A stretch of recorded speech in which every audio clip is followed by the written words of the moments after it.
ஓட்டுநராக வேண்டியவர்கள் முறையாக போதிய பயிற்சி எடுத்து சாலை விதிமுறைகளை மீறாமல் பாதுகாப்புடன் இணைந்த பயிற்சியை மேற்கொண்டு அதில் தேர்ச்சி பெற்று ஓட்டுநர் உரிமம் பெற வேண்டியது அவசியம் என அம்பத்தூர் வட்டார போக்குவரத்து அலுவலர் திரு கருப்பையா தெரிவித்தார்.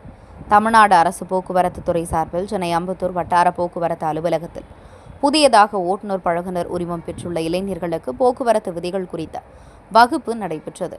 அம்பத்தூர் வட்டார போக்குவரத்து அலுவலர் திரு கருப்பையா புதியதாக வாகன ஓட்டுநர் பழகுனர் உரிமம் பெற்றுள்ளவர்களுக்கு சாலை விதிகள் குறித்து எடுத்துரைத்து சாலைகளில் பின்பற்ற வேண்டிய பாதுகாப்பு வழிமுறைகள் குறித்தும் விரிவாக தெளிவாக எடுத்துரைத்தார்.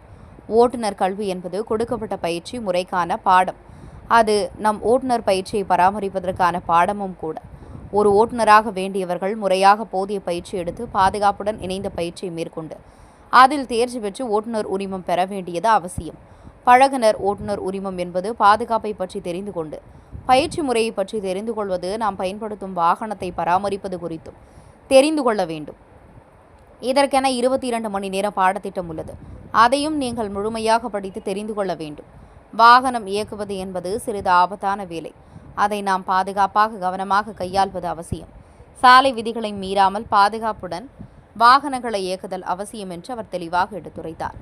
இந்த வகுப்பில் கலந்து கொண்டு ஓட்டுநர் பழகுனர் உரிமம் பெற்றவர்கள் தங்களது சந்தேகங்களையும் அவரிடம் கேட்டு தெரிந்து கொண்டனர்.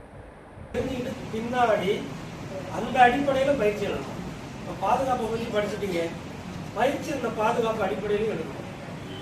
பயிற்சி முறைகளை பற்றி தெரிஞ்சிருக்கீங்க, அந்த முறைப்படியே பயிற்சி எடுக்கணும். பாதுகாப்பா இருக்கும். சாலை பாதுகாப்பு கல்வின்னு பேர். இந்த சாலை பாதுகாப்பு கல்விங்கிற பாடத்திட்டத்துல 2 பாடம் இருக்கு. ஒன்று